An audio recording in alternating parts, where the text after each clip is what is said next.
The oceans, the atmosphere, the interior of the Earth, life, everything is connected. We are all linked in our research by our passion for the ocean. Hui is an amazing place full of extraordinary people who are truly curious about the ocean and want to understand how it works. How it interacts with the rest of the planetary systems, how humans influence it. The physics, the geology, the chemistry, the biology, the interaction with human society, it's all connected. What Hui does is it brings all those scientists together. The world's best talent in ocean sciences. We learn from each other, we develop opportunities together. It's a force multiplier. It feels like 130,000 scientists. I can pull together a team from either my department or other departments at Hui to really tackle any problem. Having all the support is what makes Hui unique and enables me to do good science. Hui is at the cutting edge of that mix between science and engineering, and it allows us to ask questions that most other places can't ask.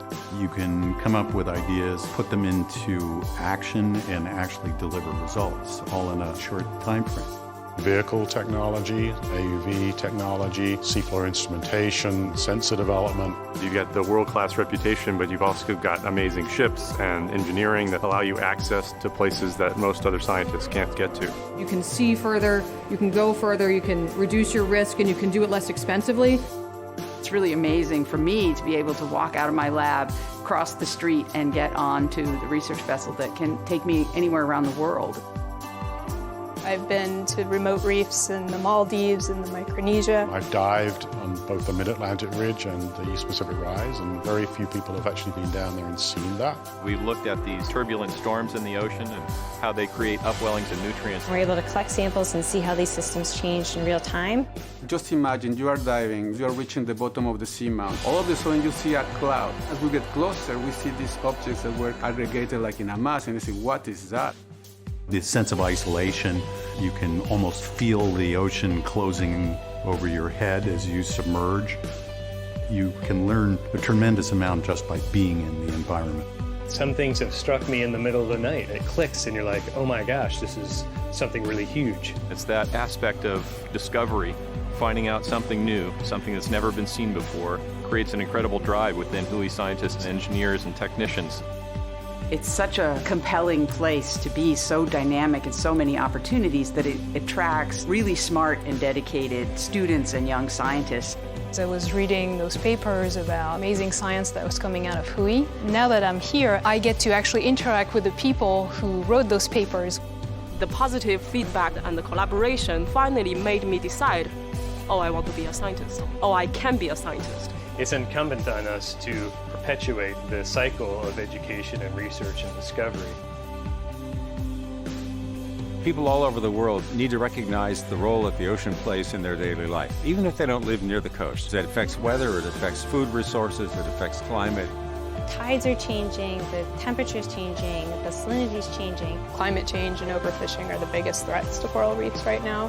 How will the ocean respond to global warming? We have to understand our planet in order to be good stewards of it. We need to get the understanding into the hands of everyone, from the general public to people responsible for making policy decisions. It's probably more important now than it ever was. We're very eager to provide answers for those critical questions that we must address now, and we have the tools and the means to provide these answers. This is the best place on the planet to do the sorts of things that we're doing. Institutions around the world look to Hui as a leader in pushing the envelope. Concepts that were developed here are understood as the basis for oceanography all over the world. I'm proud to be from Hui. There's no place on Earth I'd rather be. We have the potential to change the world. It's not just about this planet, it's about life in the broadest possible terms.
The changes I've noted on right whales through the years has been that while our diagnoses of vessel strikes continue to be a problem, the entanglement problem has been getting significantly worse.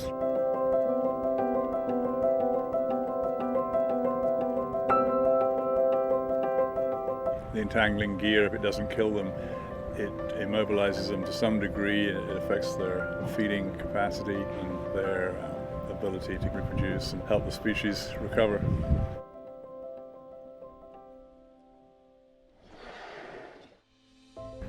My name is Michael Moore. I'm a veterinarian and a scientist at the biology department in the Woods Hole Oceanographic Institution.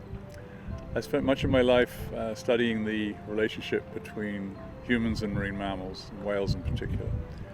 I've specialized in establishing for each mortality the role that the particular types of industry have had on the conservation crisis that the species is facing. I'm trying to put good data on the table so that the managers and the stakeholders can all figure out how to deal with the problem. And here we are today in a fishing port working with local fishermen, and I think it's really important. My name is Rob Martin. I'm a commercial lobster fisherman. I've been fishing now for about 40 years. We just finished my 6th season of a closure in February, March, and April, the right whales in Mass Bay. It affected at least 1/3 of my income potential, not being able to go, and if you're closed, you're closed. The Massachusetts area closure was focused on the data that showed that North Atlantic right whales are most numerous between January and April, especially in Cape Cod Bay. By removing the gear out of the water column for that season in that area, they achieved a very substantial risk reduction.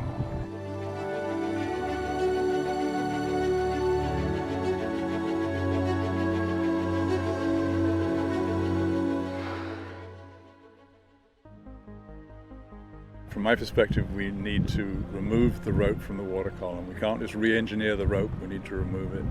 If I can help raise money for development of systems that take rope out of the water column, well, that's what I'll do, and that's what I am doing.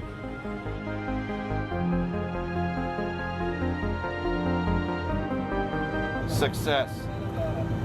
It's coming up.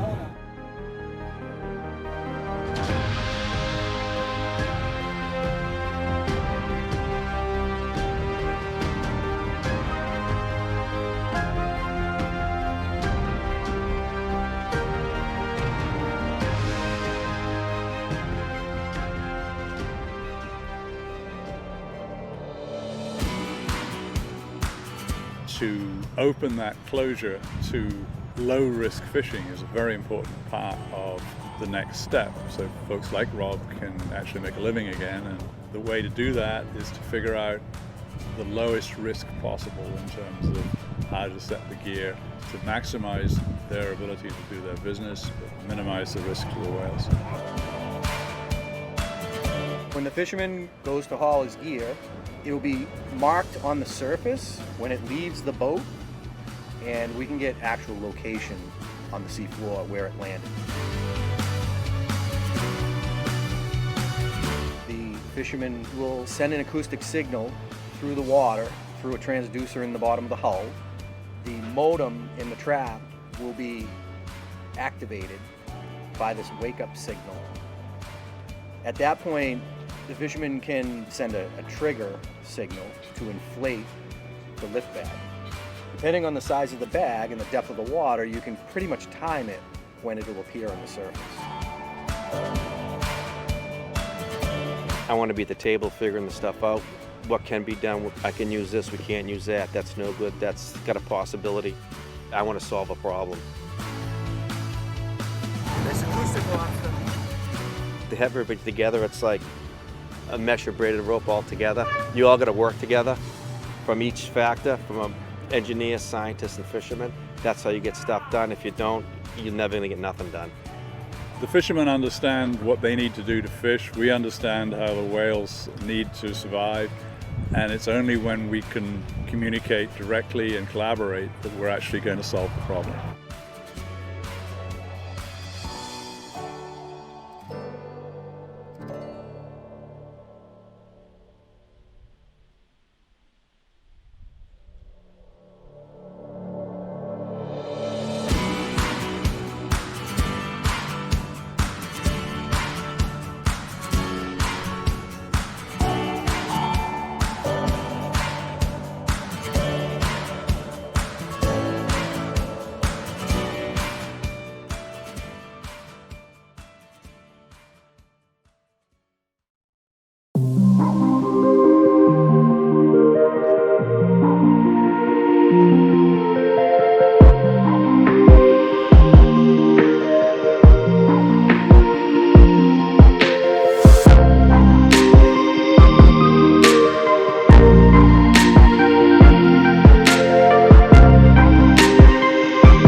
In normal, starboard aft. Pins in, toes clear. Normal, starboard aft. Good. Launch coordinated bridge, you have permission to launch the sub. Roger that, bridge. You guys ready?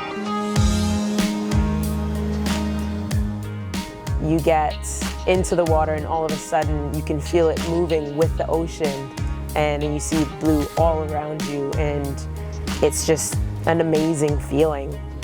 Everyone's really excited to have Alvin back. It's been a key part of our science in the deep ocean. And on this expedition, we're trying to build up tools that are going to help people who've never used the sub before learn how it works, plan expeditions, and complete excellent science.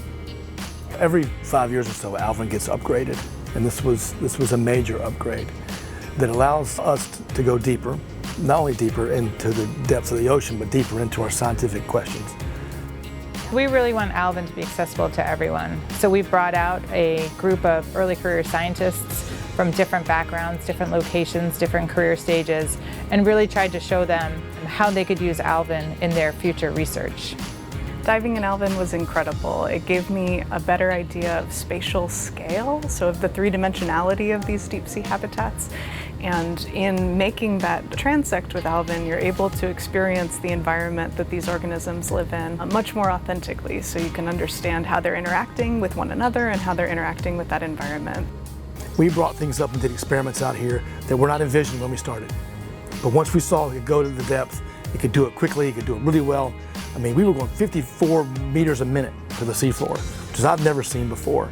We launch the sub and we go down 6 kilometers beneath the surface, and that's something that hasn't happened in Alvin's 50-year history. We came out of a certification set of dives and went straight into doing more science verification dives, and the sub is performing remarkably well. Day in and day out, it's going 4 miles deep.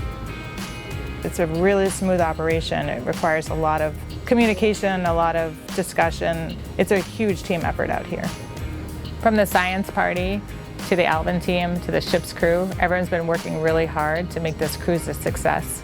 It's been really phenomenal to see how everyone comes together to achieve what we wanted to out here. We are now again on the frontier of what we can ask, and the rates at which we can just make discoveries are going to go through the roof.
Out where the seas are the deepest and the mysteries the greatest lies our future. The ocean is our last unexplored, ungoverned frontier. The life support system for our planet, inextricably linked to our climate and weather, and to the lives and livelihoods of countless people around the globe.